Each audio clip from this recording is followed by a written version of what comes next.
This episode is brought to you by Peacock. The new Peacock original documentary, Matthew Perry, A Hollywood Tragedy, dives deep into the beloved actor's rise to fame and his tragic death.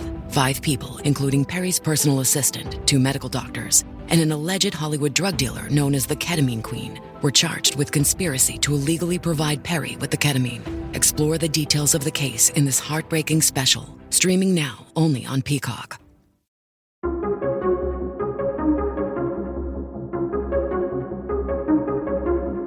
Hey everybody, welcome back to the Reclamation Podcast, where our goal is to help you reclaim good practices for life and leadership in Christ. Powered by Fay Insurance. If you haven't talked to Greg yet, do it today. Go to gregfayinsurance.com and get the insurance protection that you need and deserve. Okay, friends, today on the podcast, repeat offender, one of my favorite internet friends, Kristen LaValley. Kristen has a brand new book out, her first full book. Even if he doesn't, it's about what we believe about God when life doesn't make sense. It's a book about suffering. And I just love Kristen's heart. I love the way that she kind of approaches God open-handedly. And I love the honesty of this conversation. She's been through so much. If you followed her on this podcast or on Instagram, you know she's been through a lot. So this is a great conversation. I hope you enjoy it. Without any further ado, here's my conversation with Kristen LaValley.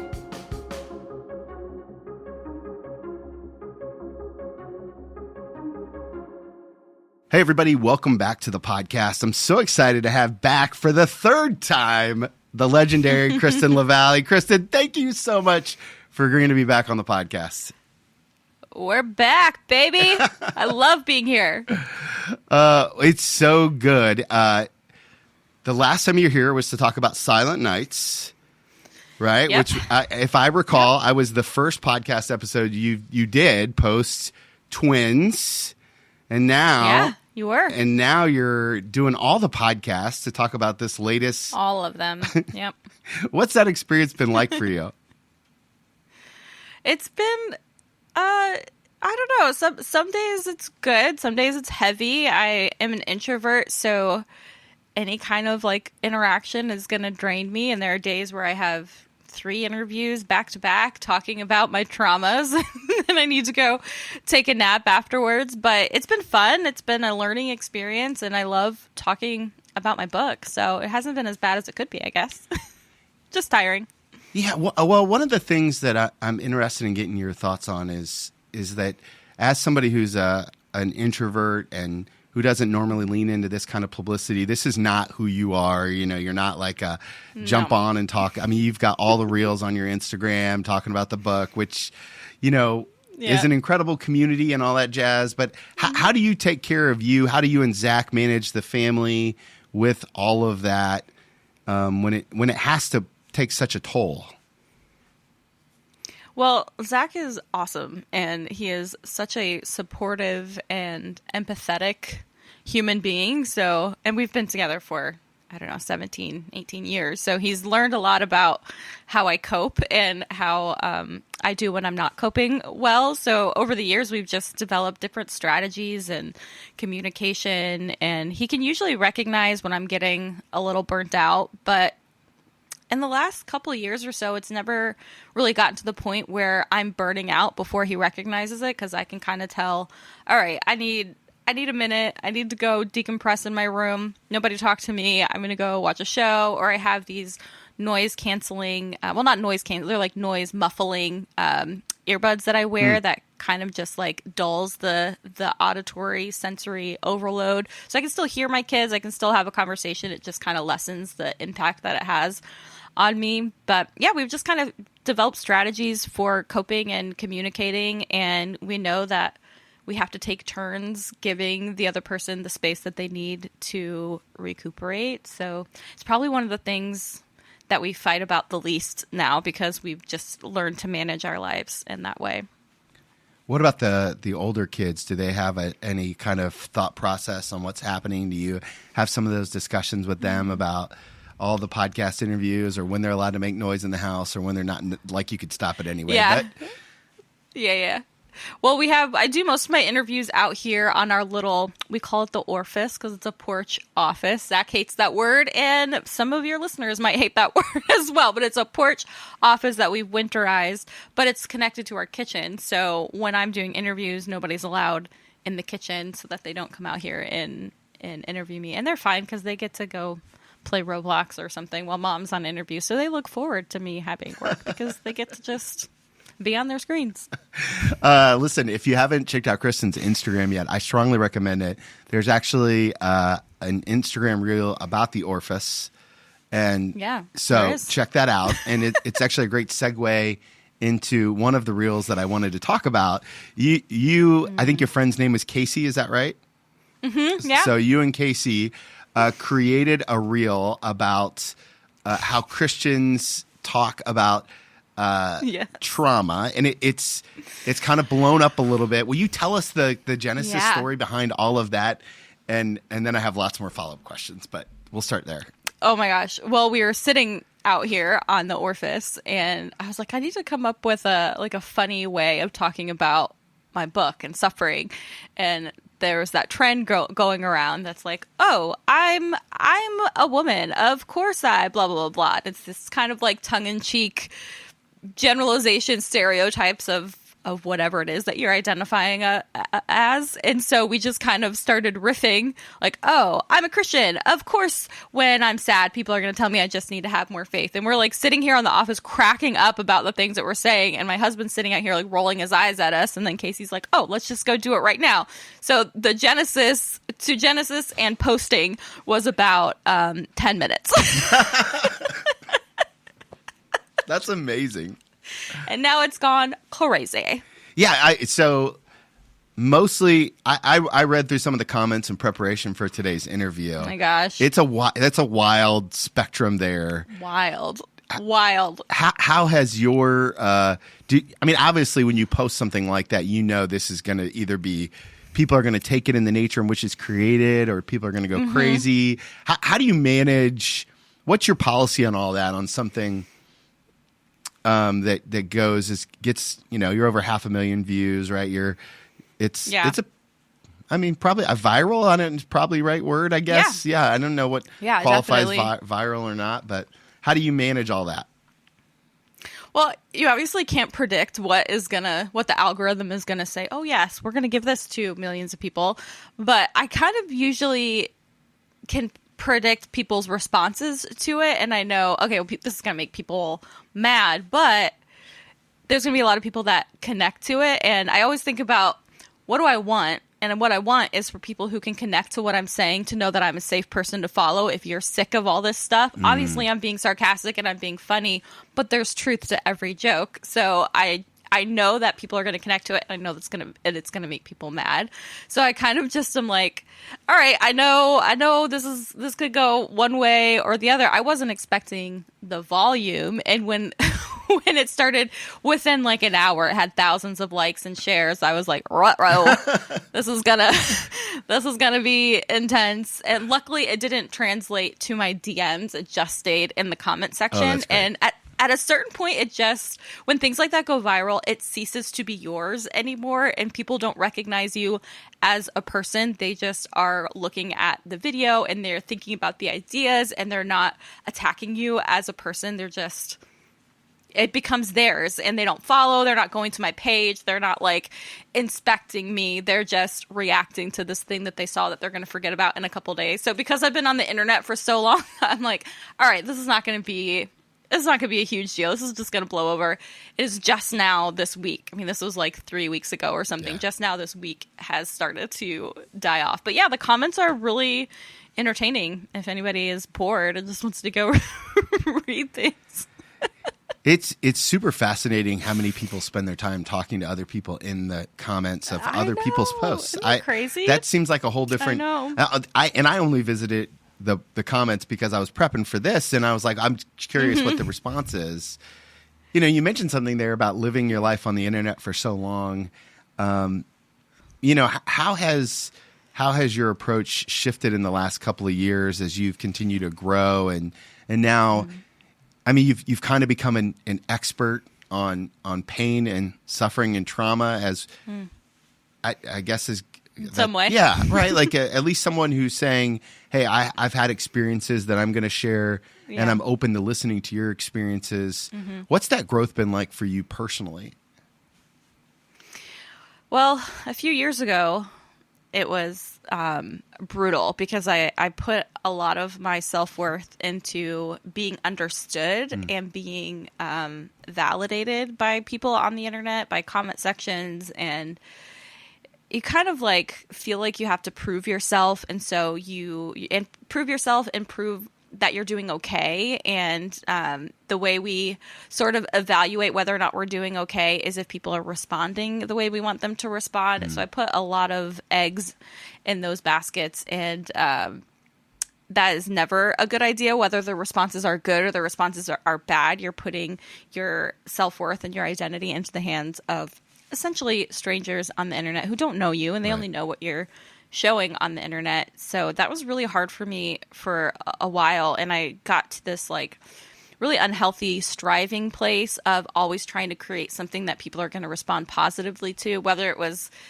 something about church hurt or something about pain or whatever it was, and I would use their responses to prove to the haters, hey, you might not like this, but look at all these other people who do like this. And maybe it did prove that to them, but at the cost of my peace and my ability to sleep at night, because I'm constantly worrying, are people understanding me? Do people get it? Are they mad? Am I helping? Am I hurting? And I just had to like let that go and just let the work be what the work is and get my validation from God and not from other people, while also listening to people who know me and who have the relational capital in my life to say, what's your motivation? Why'd you do that? That's probably not a good idea. And I listen to those people. I don't listen to the comment sections as much as I used to. And I think you have to stop at some point seeking validation from people who are just really observers and consumers of your work and not people that you have a relationship with. I think it's probably a really good word for a lot of leaders. Do you, one of the rhythms that I've noticed about your life through the internet is you oftentimes will take some time to go visit friends, and part of that is just respite from kind of, having kids and all the stuff that we all need to do. And do you have a set pattern on that, or is it more based off of when you're like, I'm having a hard time functioning over here? How do you decide when it's time to take a trip? Sometimes it's that. It's just this like, I gotta get out. I gotta go be with people who are happy to be with me. But I usually try to do those trips when it looks like this outside, when it's snowy and gray and it's harder to get out and do things and see people. Then I'm like, girls trip, who wants to go hang out in St. Pete for a weekend? Which is such a privilege to be able to do that. My husband is amazing, and he's like, please go get your vitamin D somewhere. We need you to be happier. Come back in a better mood. Well, so in this book, even if he doesn't, it's you sharing your heart about your twins and about your trauma and about all of it, right? But it's kind of laced through this lens of suffering. The process of revisiting all of this, what kind of toll did that take on you emotionally? Huge. I was not expecting that because I lived it. I thought, I've already lived this. Writing about it is not going to be that big of a deal. But there were days where I would only get a couple pages written, and then I'd nap literally all day. It was emotionally exhausting. So good for me. It was so cathartic in the end, but it was draining in a way that I don't think I could have ever predicted how draining that was going to be. It was hard. And I feel like in the process of writing this, you really kind of define some theology about God and pain and suffering. Can you kind of take us through some of that journey and how you crystallized and put words on paper around what you think God tells us about suffering? Yeah, I sort of started the book talking about what my understanding of suffering was before I really suffered that much, and how formulaic my ideas of suffering were. I thought if I I don't know, if I was a good girl and I didn't sin that much and I always confessed and I tithed and I dealt with conflict the right way and I was just always trying to be pleasing to the Lord, that there was a certain measure of protection that I would get from God for that, that he would honor my honoring him by protecting me and blessing me and vindicating me. And what sort of broke that was we walked through really painful spiritual trauma, spiritual abuse. It was a relational trauma. We lost our house. We lost our church community. We had to move. It was like a whole thing. And when that happened, I was holding my breath, waiting for God to come vindicate me and validate my pain. And he never did. And that broke me, broke my identity, broke my understanding of God. And I got to this point where I knew that I was in, well, now I know it's called the wall. It's like the cycle of faith. Everybody comes to the wall where you have to decide, am I going to engage with what I believe and wrestle with what I believe, or am I just going to stay at this wall and not move past this place in my faith? And I got to that place and I knew it. And I had a stranger sort of call it out and say, oh, you're at the wall. And now you have to decide what you're going to do with the wall. And I decided to just be mad at God and be honest with him and wrestle with what I felt was him not holding up his end of the bargain. Like, look at all that. I've given my entire life to you. I've served you. I've been faithful. I've sacrificed.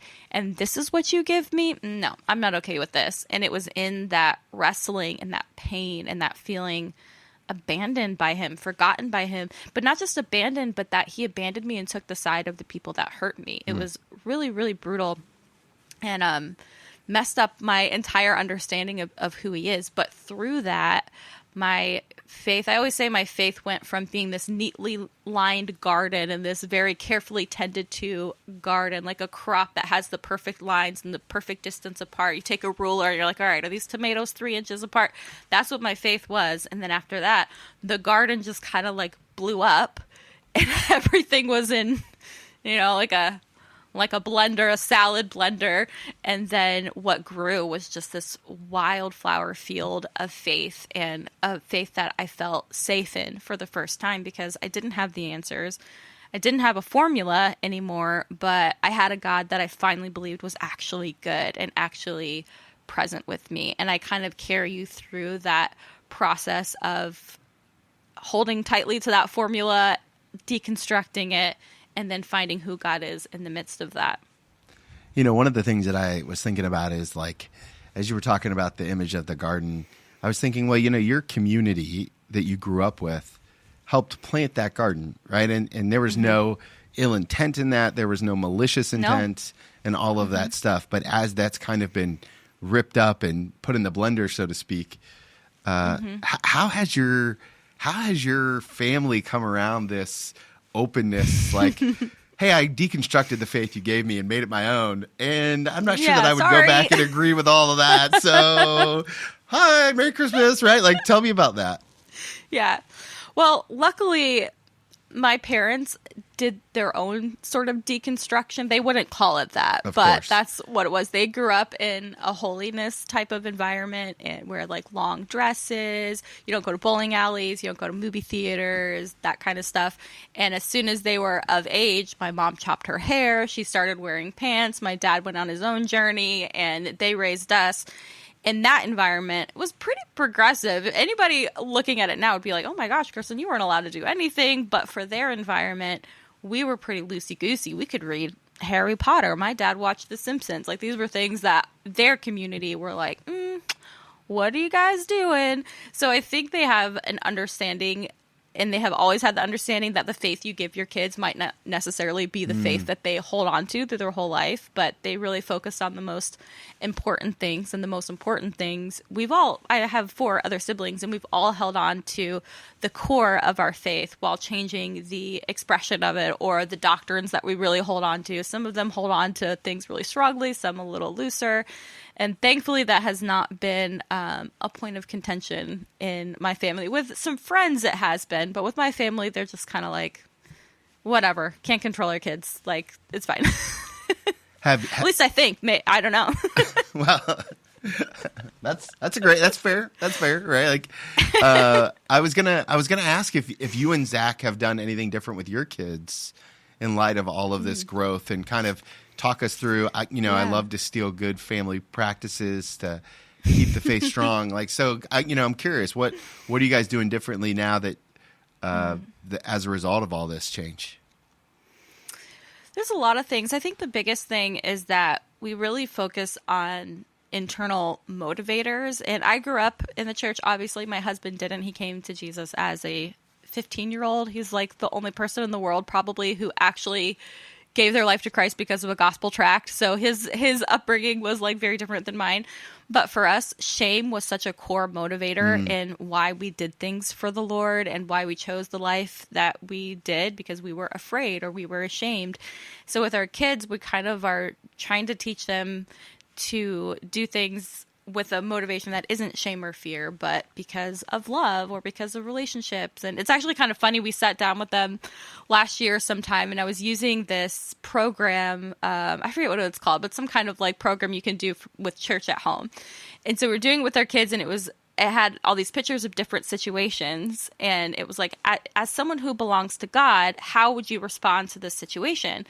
And our kids were like, I don't know. Like, what do you do when you belong to God? And they couldn't answer it. And I said, okay, just forget the belong to God part. What would you do in this situation? And the responses that they gave when I took, because I belong to God, were exactly the responses that you would want them to give. But they just weren't associating be a good person and respond with kindness as belonging to God. So we're like, okay, so we've taught them the right things. We just haven't associated it to, you do these things to please God, which is a good thing. We want them to not feel like they have to be perfect all the time so that God is happy for them. But then we were like, all right, now we got to start tying this together a little bit together, so you right? understand. Yeah, like your motivator is different, but it's not because you're afraid of God or because God makes you feel shame. So that's probably the biggest thing that we're trying, and we're probably not doing it right. What do we know? What does any parent know? We're just trying to do the best we can to not give them the experience that we had that was negative. I'm pretty sure that my son's little T trauma is going to be directly connected to the fact that I was a pastor. Like, it's just there. Like, he's graduating high school this year, and so we're just. We talk about our wounding and all of that jazz. And so, I believe in a God that's big enough to hold all of it, right? Yeah. I think we all give our kids trauma in some way, but the important thing is that our kids know that they're still safe with us, and they're not, we're not going to be mad at them if they're like, you did this to me. I'll be like, I know, I'm sorry. I was trying. Right. You should see what my parents did to me. Like, what do you say? It's it. It's what we got, right? Like welcome to the club. You're going to do it to your kids. Yep. What's church look like for you today? Este episodio es presentado por Honda. Descubra la nueva Honda Passport Trail Sport Todoterreno, la Passport más todoterreno que Honda haya imaginado jamás. Esta Passport cuenta con mayor altura al suelo, barras de techo en todas sus versiones y neumáticas especialmente diseñados para cualquier terreno. Además, disfruta todos tus viajes con el control de clima de 3 zonas, techo panorámico y opciones como asientos delanteros con calefacción y ventilación. Conoce más en honda.com/passport. Oh, good question. It changes to the season for us because of the different needs that our daughters, our 2-year-olds, have very high sensory needs that are not always easily accommodated in church. We were part of a home church for a little while, but again, it's just hard with 2-year-olds that are just like so sensory seeking to not be a distraction. So now we're kind of in the like courting churches phase where we're visiting churches and we're considering starting something in our house, which I feel like we've been considering that for a long time. We just are like so nervous about how that will affect the girls because they're in this kind of stage where if they get dysregulated for a day, then they're dysregulated for a week. And so is everybody else in the house. So we're trying to figure out how to balance that. But in the meantime, we do church at home with our kids, and we consider the community around us to be church. And sometimes we can have all of the elements of a church service in a single day, like prayer and eating food together. There's been spontaneous communions that happen and giving, sharing meat, like whatever it is. So we have all the elements, just not in like an organized way. But we're courting and we're looking and we are eager to be in a community again. Is courting a weird way to say that? It might be a weird way to say No, I don't think so, right? Like, I kind of, so one of the things whenever I meet somebody who's kind of like visiting a church and they're always like, oh, we're just visiting. I'm like, oh, you're taking applications, right? Like, that's kind of how I think about it. You're taking applications. It's like a blind date. Yeah, like you're trying to decide if you're going to swipe left or right, or, I mean, I've been married for so long. I've never done any of that, but like wouldn't even know how to start over again. But yeah, what is Tinder? Right. What's? Oh, I wouldn't know what to do if I had to start over again. Oh my gosh, never. Yep. No. Happy to be the age that I am. Yeah. Yeah, and but I do think it's what I like about your particular part of the story, and for as long as I've known you, since the RV days, right? Like, you've always been really intentional with your community, right? And one of the things that I know about happens in this book is that community is such a big part of dealing with suffering. And so yes, it is. Undoubtedly there's someone who's listening who has somebody in their community who's suffering. How would you encourage them to come alongside somebody? And maybe it's not a high-risk pregnancy with twins. Maybe it's, maybe it's grief. Maybe it's some, who knows what it is. It could be anything that could cause us pain and suffering. How do we as community members support people without being weird? That's the thing, right? How do I not be weird about this? Or like sometimes I can come on a little strong, right? Like me, I'm an 8 on the Enneagram. Like I'm like, let's help right now, for Jesus, for you, for everybody. And they're like, I just want to cry in my bed, and I'm like, well, I can't help you there. I got nothing. So I know.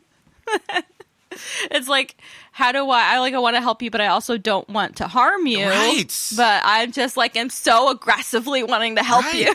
It's like, I will love you and squeeze you to death. What's that, Looney Tunes, Elmira or whatever it was? Like, love you and squeeze you? Yeah, I don't know. But isn't she the one that flushes them down the toilet? I don't remember. Maybe, probably.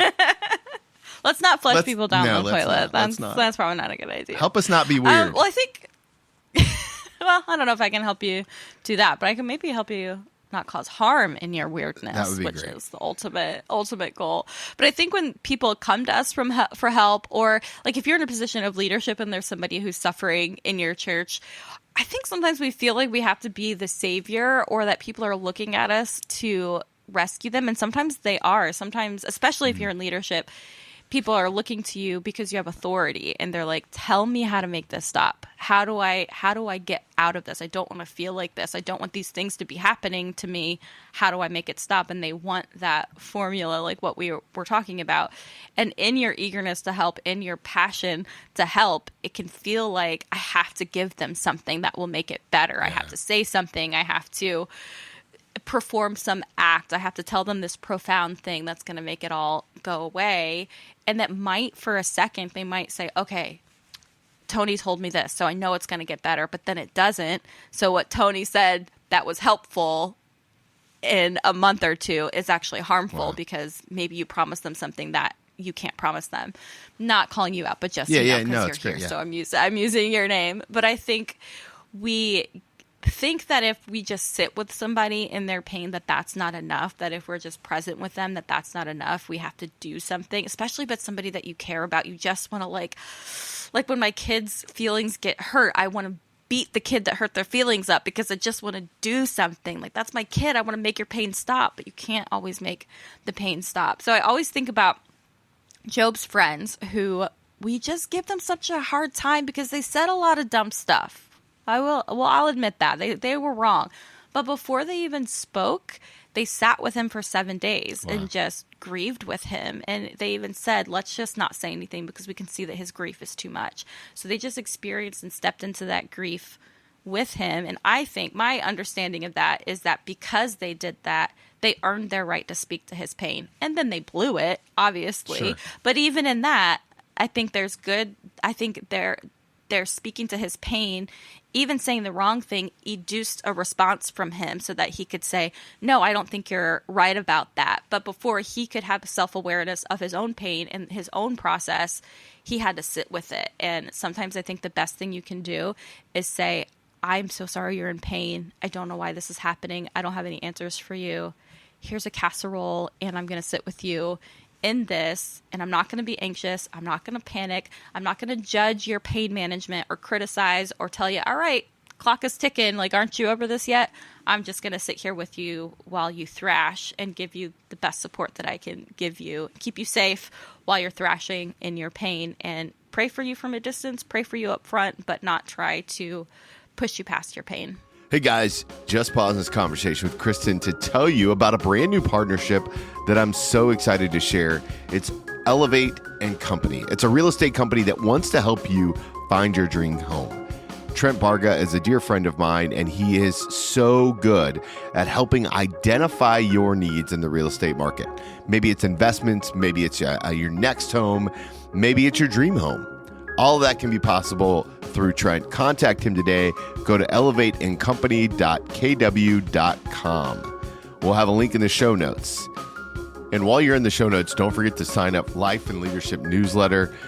Go to my website, follow the number 2leadcoaching.com. It's where you can get all the information to make sure you don't miss any important emails from me, celebrating all that God is doing in this community, a community that wouldn't be possible without you. Now, let's finish up this conversation with Kristen. Is there a point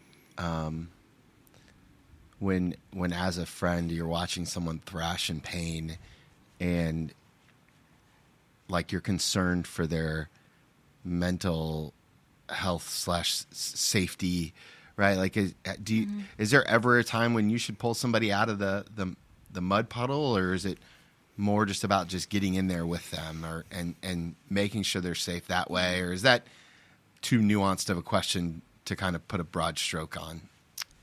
I mean, it's probably nuanced, but I think if someone's a danger to themselves, that's one thing. I think that would require stepping in and saying, okay, we're going to let you keep thrashing, but we're going to make sure you're safe while you're thrashing.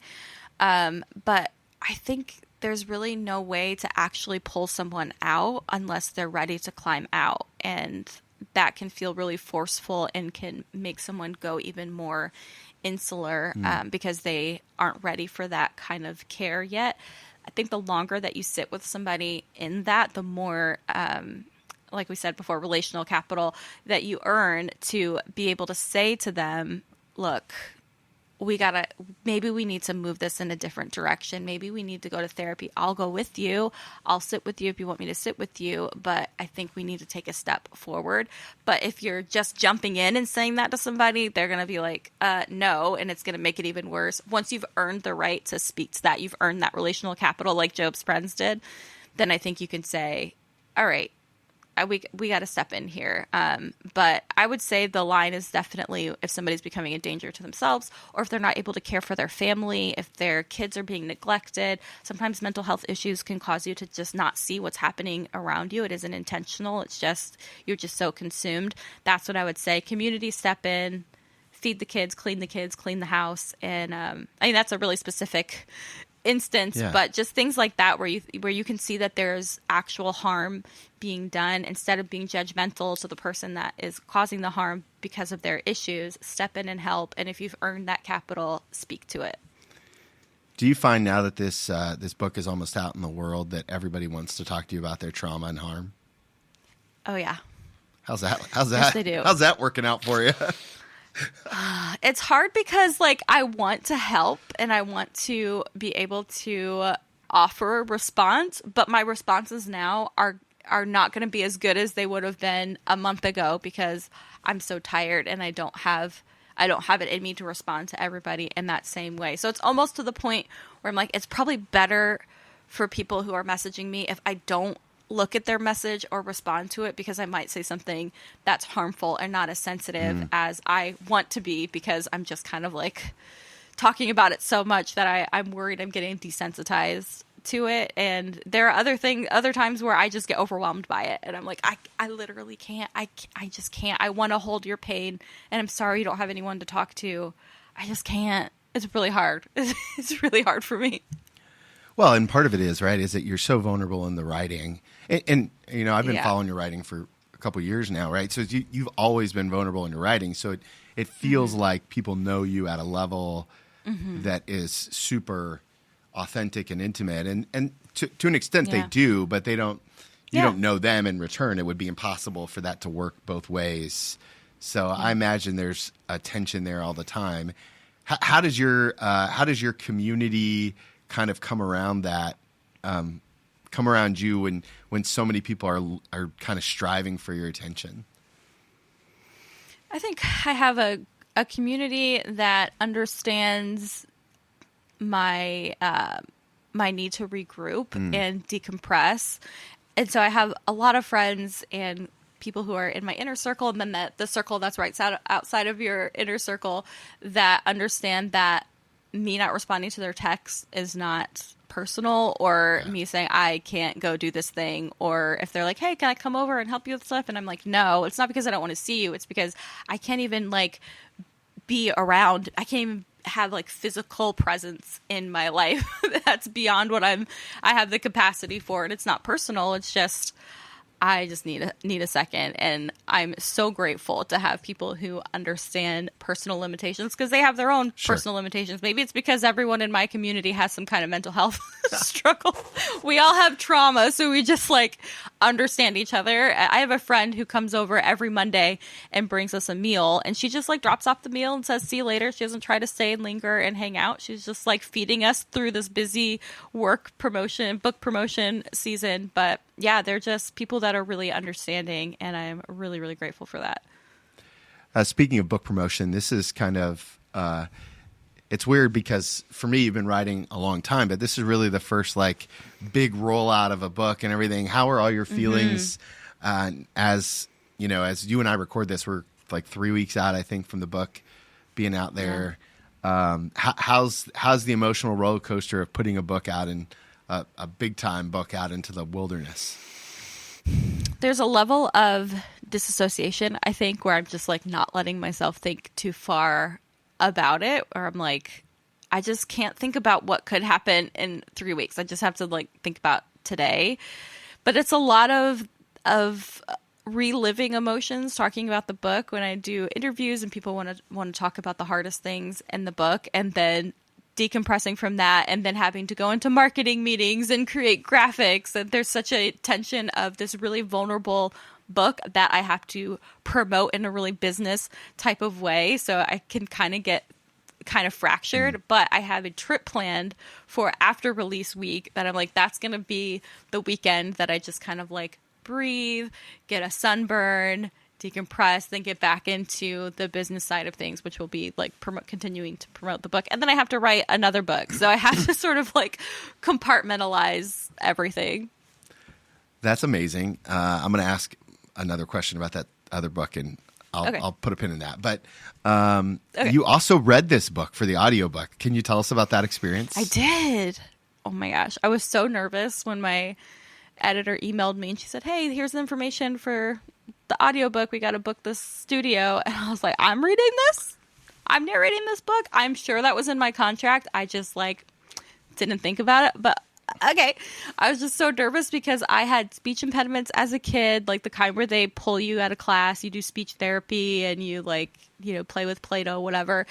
So I did that as a kid, kind of grew out of it. And then as an adult, I have this condition called hypodontia where I just don't have the right amount of teeth. So my teeth started shifting and that changed my speech patterns. And there are a lot of words that I write that I can't say really well. And that's never been a problem because I can just write them. I don't have to use them. And when I'm talking on Instagram, I can curate what I'm saying so I don't have to say these words. But then I wrote a book full of these words. So now I have to figure out how to say them. So I panicked and I ended up hiring a drama coach who works with kids who have speech impediments, and she uses drama as a way of helping them overcome their fears and learn how to say words, things like that.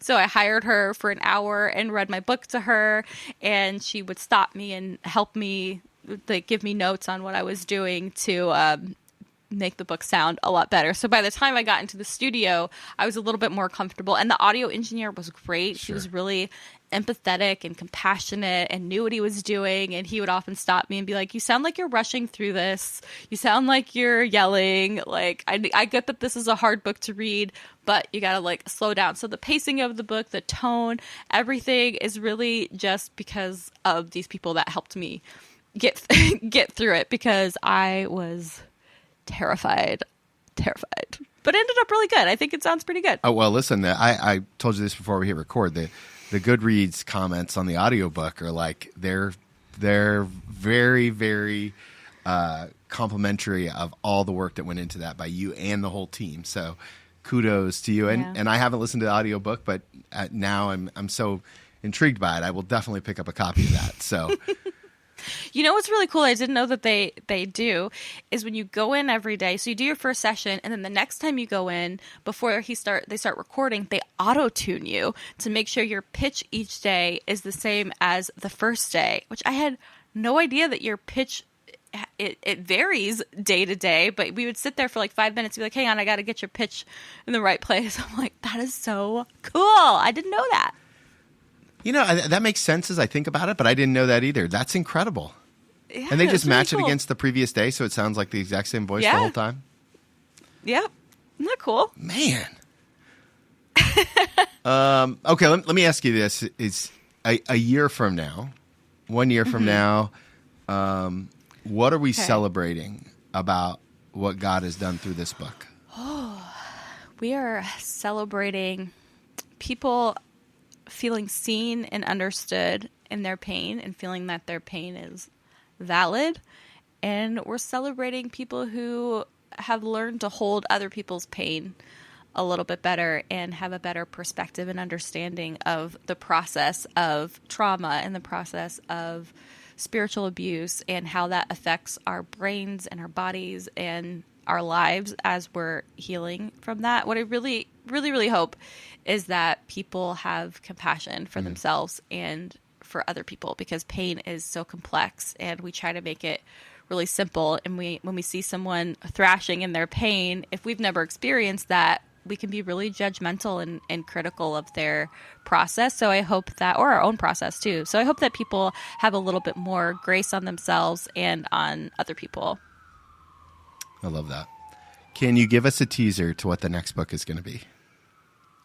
Ooh. I don't know if you're allowed to talk about it. Tony wants the tea. I do. Well, I haven't confirmed it yet, so I don't actually know if this will be what the book is, but I want it to be. I did this series on my Substack this past summer called Unfettered, where I talked about the 10 things I did to heal and to be better functioning, to heal from anxiety and depression, and the even those are kind of chronic issues in my life, the hold that they had on me and the hold that my self-hatred had on me from just growing up in a shame-filled environment. So I kind of want my next book to be a lighter read than this one and less trauma and more, here are the steps I had to take after the trauma was past to heal and to function and to be a better mother and a better wife, and not to be so consumed by my pain and the way my pain had affected my life.